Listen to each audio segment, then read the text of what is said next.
over the course of the last 2 weeks. You may be aware of this as you've been following the news, but the Artemis II mission took place as the 4 astronauts traveled outside of Earth and around the moon, being the furthest humans away from the planet Earth to ever have been.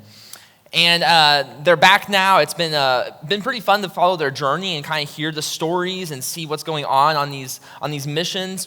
And NASA has released several amazing photographs along the way. In fact, there's this one image that was so striking to me that I had to put it and save it as my wallpaper on my computer. It was this image here. I just thought it was so beautiful and amazing and humbling to see. But there's something else I know as well. That we live in Missouri, and Missouri is known as the Show Me State, which is basically means that if you're from Missouri or if you've migrated into Missouri, you often have an attitude that says, I'll believe it when I see it. And I know there's some of us in this room, because I've either had conversations with you or I've seen your messages on social media, that you're not quite so sure about these lunar missions. Now, that some of you aren't quite sure about maybe the Artemis II mission, you have some skeptical comments about it. For some of you, though, it goes all the way back to the first mission to the moon, and that you are just skeptical that we ever even landed on the moon. Now, we're not going to follow that rabbit hole because the doubters are totally wrong in this case, but here's my point. A lot of times we have a posture and attitude, whether it's from being Missouri or just being human, that has an attitude that says, not, I believe it, but an attitude that says, prove it. And sometimes that instinct we have finds itself into our faith and conversations about faith. Because here's the thing, we weren't there when Jesus rose from the dead. We didn't see the empty tomb. We didn't see his nail wounds. All we have is recordings of eyewitness testimony.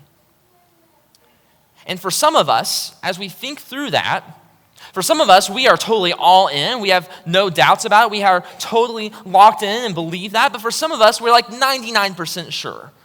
Like on good days, on the average day, you're like, yeah, Jesus rose from the dead. This truly happened. This is an actual event that took place in history. But then there's the 1% where maybe you're thinking through it a lot and you're going, did this really happen? Is this something that actually took place? Did Jesus really rise from the dead? Or am I just wasting my time right now?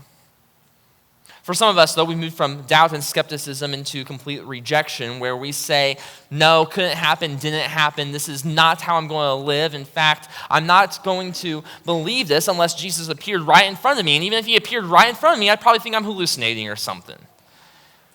And then there's some of us who've been kind of burned, or we've been left disappointed or hurt, and that's caused us to not be all in on this Jesus rising from the dead thing. Maybe it's because of hurt from within the church that's caused you to just reject this message of Jesus. For some of us, it might be that you cried out to God at a time and you were received back in silence. Your prayers weren't answered. You were left wandering and wanting, and you are in this state where the message of Jesus just can't possibly be true. However it might be, there's kind of a spectrum of when it comes to the idea of Jesus rising from the dead. And Christianity claims that if Jesus rose from the dead, that changes everything. It is the most monumental event in human history. Because when Jesus rose from the dead, we claim and we believe that Jesus conquered the powers of evil. That he has defeated the grave. That for those who follow Jesus and believe Jesus rose from the grave, that he has been enthroned as king over all kings and lord over all lords. And he reigns with power. And in doing so, he offers life, forgiveness, salvation to those who follow him as king. Christianity makes massive, monumental claims, tied to the resurrection of Jesus. And that leads us to ponder maybe a question this morning. What do we do when the most important claims for our life hinge on testimony rather than personal experience? How can we stake our life on something that happened 2,000 years ago that we were nowhere present to be? How can we go against our natural instinct to want to see, to believe?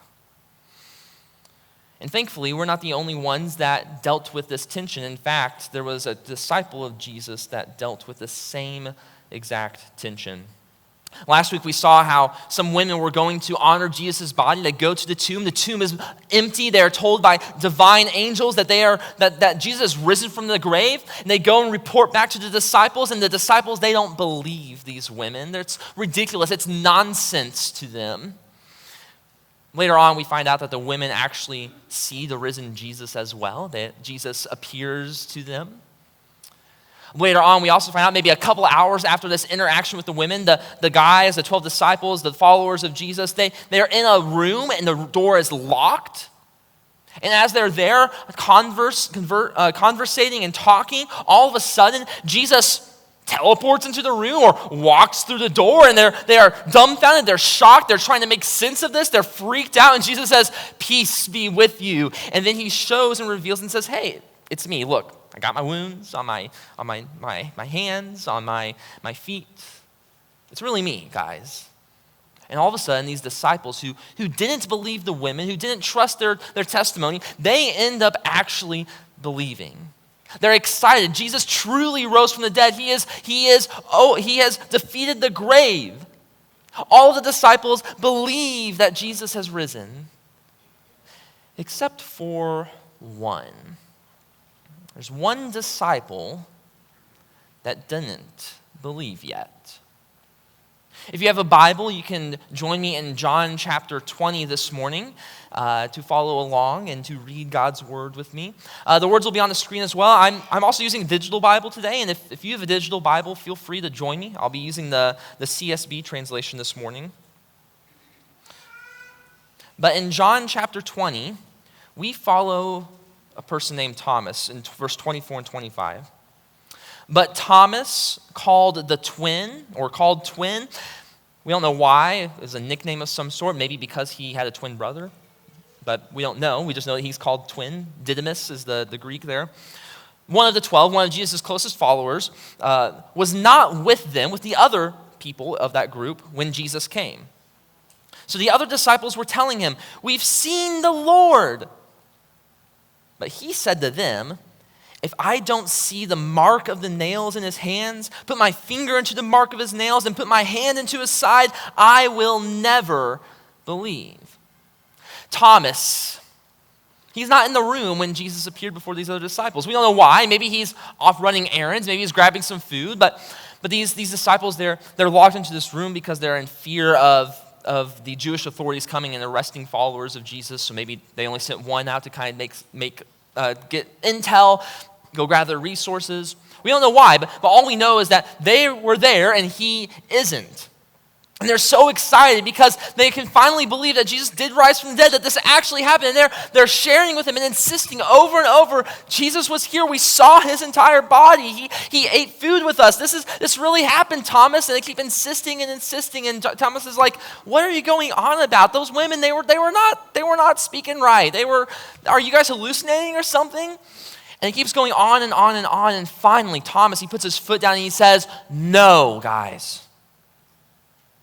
Unless I see with my own eyes his wounds, unless I can shove my finger into his nail wounds on his wrists, unless I can put my hand into the side where a spear pierced him, I will never, ever believe you."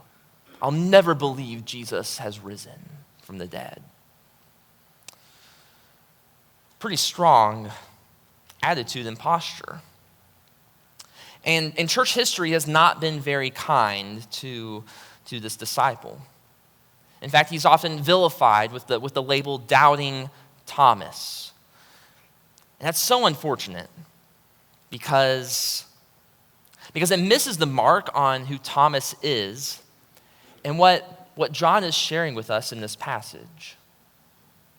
You see, first, when Thomas asks or demands this evidence, he's not demanding anything other than what the other disciples saw themselves. They saw Jesus' wounds in his hands and in his side. They saw that. And so Thomas is just simply asking for the same evidence that these other disciples saw. He's not asking for anything more. And those other disciples, they doubted, they disbelieved at first, but then when they saw Jesus, they believed. And yet, we like to put Thomas off on his own. But second, the Gospel of John shows us over and over that Thomas is one of the most loyal disciples of Jesus. John shares a story arc with who Thomas is in his gospel. He only appears 3 times, once here and in 2 other places, and each time we see this progression of Thomas being all in, sold out.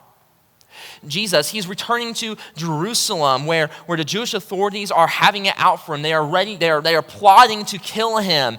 And they know that if Thomas goes, or if Jesus goes, there's great concern that Jesus might be arrested and might get killed. And so the other disciples are trying to stop him, but Jesus says, I gotta go, and he heads out. And then Thomas speaks up. And in John 11, he says this. Then Thomas, who's called Twin, said to his fellow disciples, let's go too, so that we may die with him. Now, Thomas here, this is not sarcasm that he's speaking with. He doesn't have nihilistic or suicidal thoughts like some forms of media portray Thomas here. Thomas has resolve. He is sold out on Jesus. He is hyper committed. He is going to go wherever Jesus goes. He is ready to die with Jesus. But a little while later, Jesus says, where I'm going, you all can't go with me. But you know the way to the Father. And Thomas, who wants to go where Jesus goes, who's earnestly trying to follow him to the best of his ability, he says this in John 14. He says this, Lord, Thomas said, we don't know where you're going. How can we know the way? Thomas wants to go with Jesus. He wants to know how to get there. He wants to know the way to Jesus, to the Father, to where Jesus is going. He is sold out. He is all in. He is ready to go and follow Jesus. But then Jesus dies. And when Jesus dies, it leaves Thomas, hyper-committed Thomas, in extreme disappointment. In fact, Thomas may even feel a little bit betrayed by Jesus here. It's like if your work is telling you that you're going to get a promotion, you're guaranteed it's going to happen, and you stake your life on this. You're making plans around your life on this promotion that is inevitably going to happen soon. And then all of a sudden, the next day, your work closes and shuts down immediately, and you're left without a job. Thomas feels disappointed, betrayed, and it ultimately leads him to rejecting this life that he had followed. So when it comes to this passage here where Thomas says, I need to see Jesus' wounds, I need to touch them, it's not him being stubborn or simply doubting. Thomas is wounded. And more than anyone, Thomas needs to see Jesus. Thomas needs to see his wounds. Thomas needs to see that Jesus truly has risen from the grave. And Thomas's disappointment, his frustration, his feelings of being betrayed possibly, his rejection, they're all temporary moments because Jesus does something fascinating, something that you and I may know. Jesus meets people where they are. Let's keep reading in John 20, verse 26 and following. A week later, his disciples were indoors again, and Thomas was with them. Even though the doors were locked, Jesus came and stood among them and said, "Peace be with you." Then he said to Thomas, "Put your finger here and look at my hands. Reach out your hand and put it into my side. Don't be faithless, but believe. So a week later, and actually in some translations, and in the Greek it actually says 8 days later.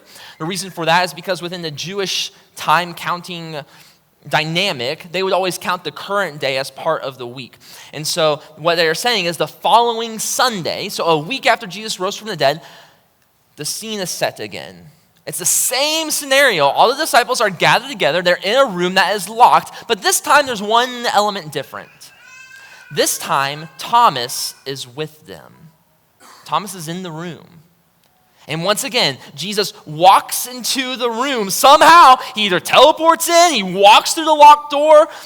Some way or another, Jesus appears there, and he says once again, "Peace be with you." And all of a sudden, the other disciples are so excited. They have big smiles on their head. One of them even nudges Thomas and says, "See, we were telling the truth. Don't you see him?" But Thomas, his eyes are wide. His mouth, his jaw is relaxed and slouched. He's amazed at what he sees, and he can't quite make sense of how to react.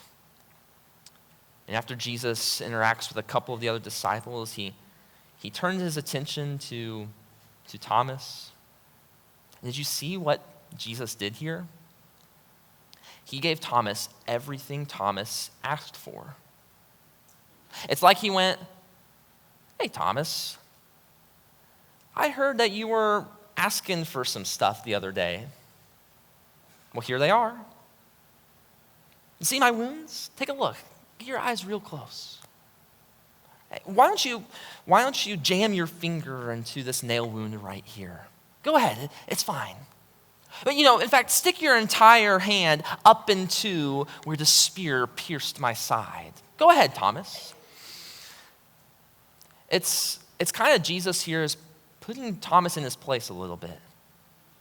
It's kind of like Jesus is saying to him, "Thomas, you never had a reason to disbelieve me in the first place."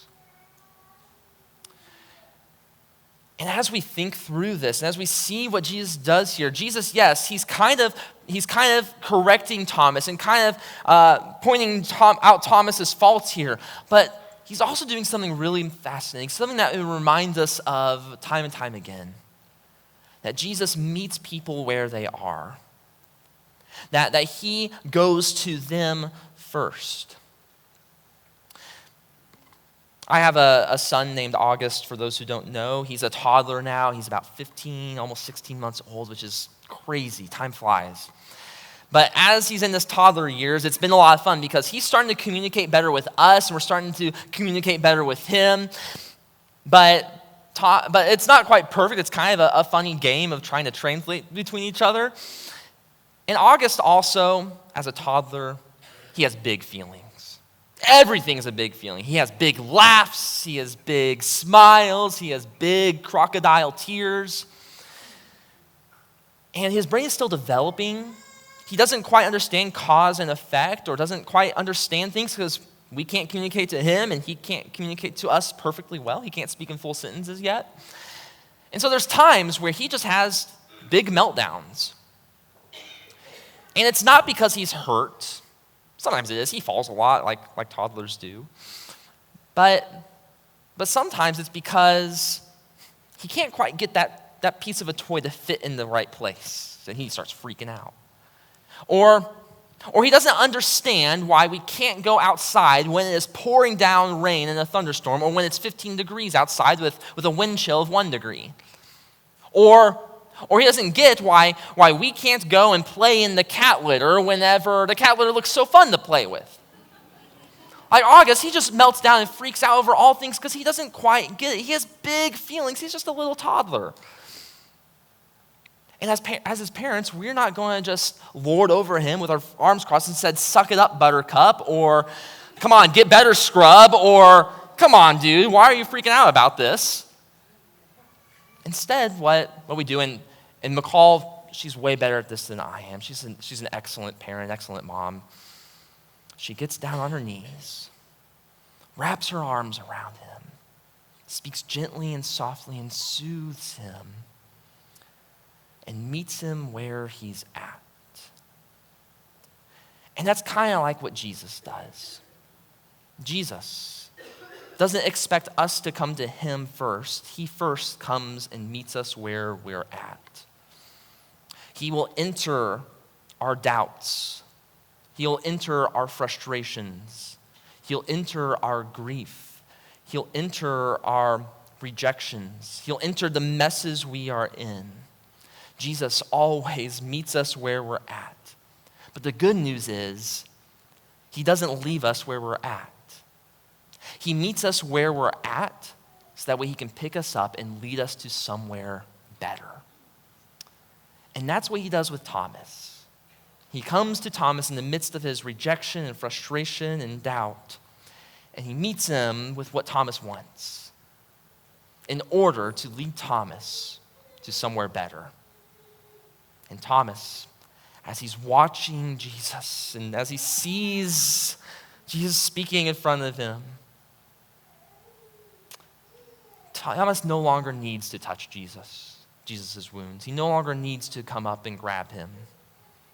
Instead, look what Thomas says next in verse 28.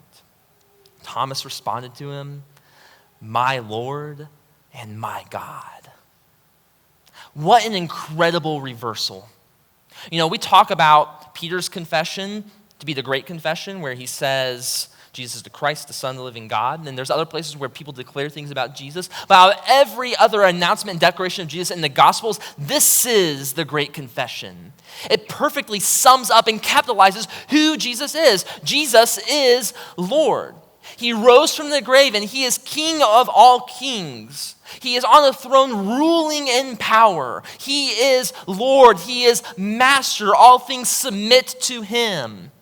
And Jesus is God.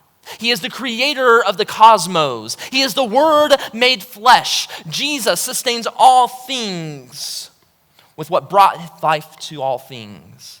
Jesus is Lord and Jesus is God. And Thomas declares this as he falls to his knees in belief, in repentance, in declaration. Jesus is Lord and Jesus is God.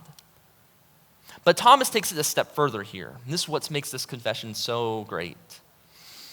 Because, yes, Jesus is Lord and Jesus is God, but Thomas, he takes an objective reality, something that is true no matter what, and he makes it into a personal realization. Thomas says, Jesus is my Lord and Jesus is my God. And from this point forward, Thomas, he is going to make Jesus his Lord and his God. Jesus will be his master and king. He will serve his Lord. And Jesus will be Thomas's God. He will worship and praise Jesus. And then notice what Jesus says in response to Thomas, how he wraps up this story in verse 29. Jesus said, "Because you have seen me, you have believed. Blessed are those who have not seen and yet believe." Now, a lot of people, they come to this verse here where Jesus says, blessed are those who have not seen and yet believe. They say, oh, Jesus here, he is saying you don't need to have evidence. You don't need to have any logical understanding of what may or may not have taken place. You just need to trust and believe and have faith. Like, you don't need any other physical evidence for that. But that's not at all what Jesus' posture actually is. In fact, Jesus is very pro-evidence.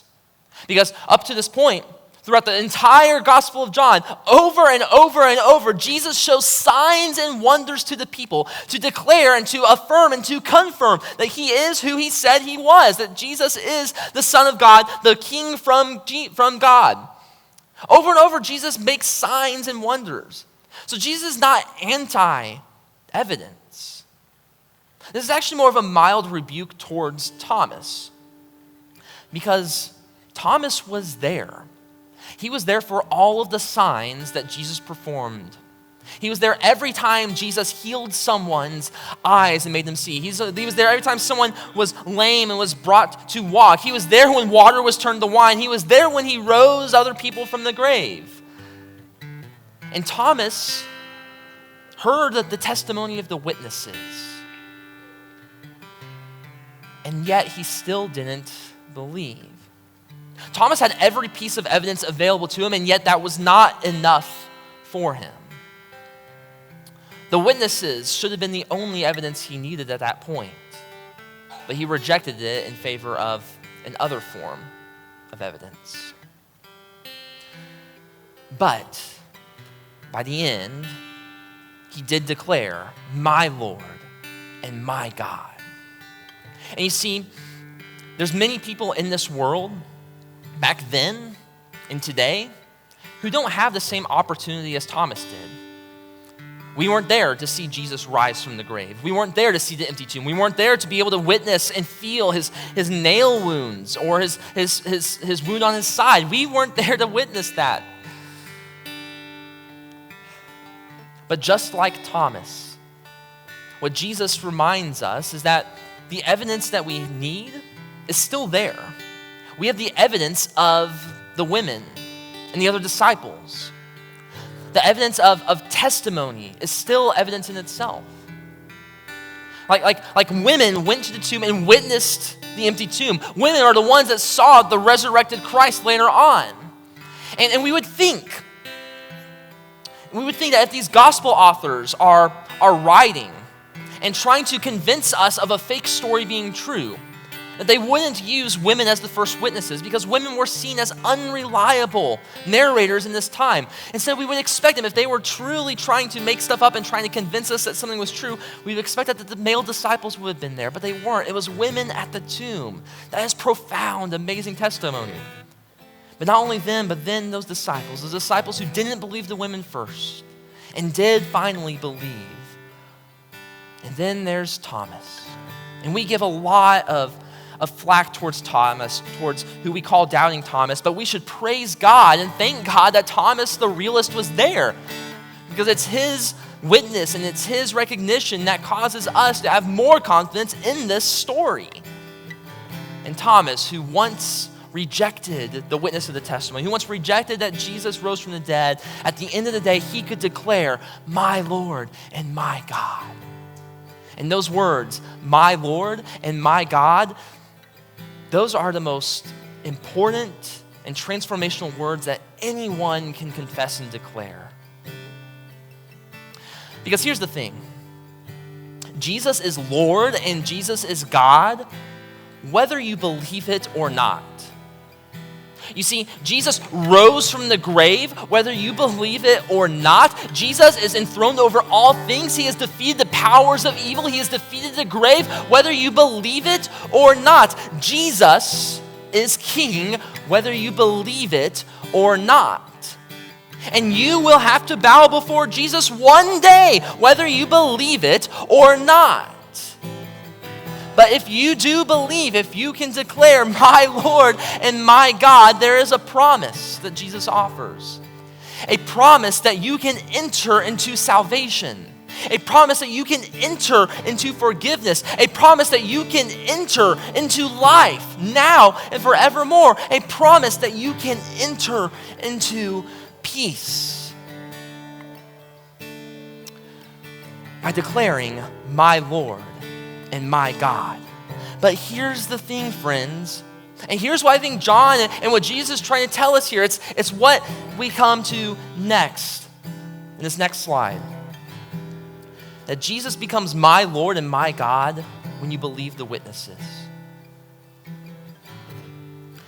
That Jesus goes from being some Lord and some God to being my Lord and my God when you can actually trust the evidence before you and take hold of what the witnesses have declared. You see, we don't need to see what Thomas saw. We just need to say what Thomas said. And maybe today, maybe it's even during this next song, for the first time in your life, maybe it's time for you to say, "My Lord and my God." maybe today you need to come before, and then you believe the witnesses, you see the evidence, hear the testimony, you recognize that Jesus is who he said he is, that he rose from the dead, and it's time to declare to the people of God, my Lord and my God. Jesus is my Lord and my God. Jesus is my King and my Savior. Jesus is risen, and I will submit to him. I will serve him. I will worship him. And you bring that into its fullness and fulfillment in the waters of baptism, where you are buried and raised to life, just like Jesus was buried and raised to life.